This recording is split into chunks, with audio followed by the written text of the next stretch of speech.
I'm Rajiv Bhatia, a former Indian ambassador and distinguished fellow, Gateway House, which is a think tank based in Mumbai. I'm happy to speak to you as a Mint scholar today.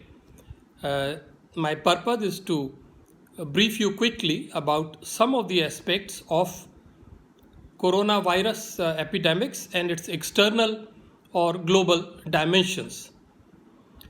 In the next few minutes, I'm going to talk about just 4 or 5 broad points emanating from my study and research.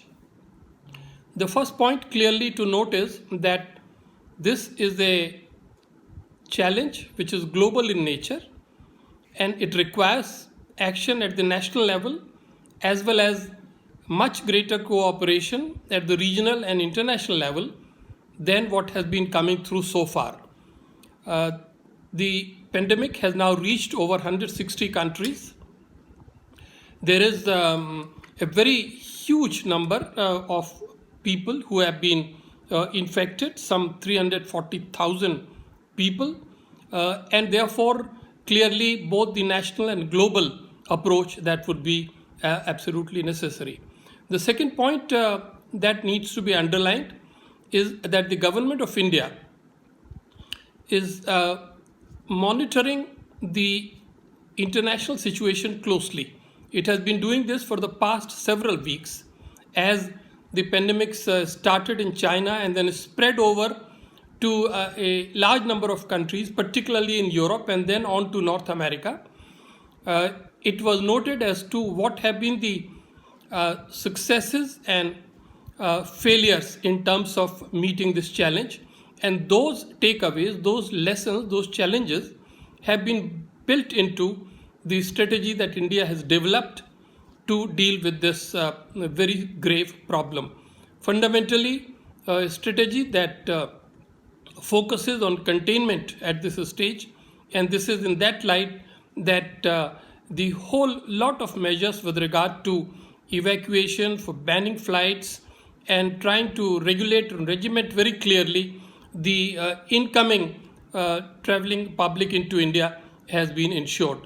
The third point, which is very significant here, is that on this China factor, India is taking a sober view. This is not the time to have any differences and disputes among the countries. The problem is for the whole mankind, and therefore it has to be dealt in that constructive, positive spirit. We have sent suitable messages to the Chinese government.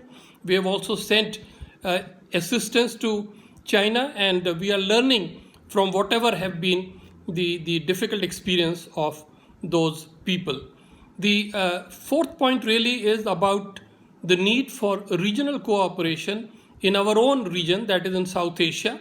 A very bold and innovative step and initiative has been taken diplomatically by Prime Minister convening the video summit of the SAARC countries, and already within days it seems to us that a very significant follow-up set of measures has been in operation. And finally, given the global nature of the pandemics, there is a need for a special G20 video summit, and this was suggested by our own Prime Minister, first to the Prime Minister of Australia and then to the Saudi King, and it seems that this is in the works. We will need to look forward to see whether it happens in the next few days.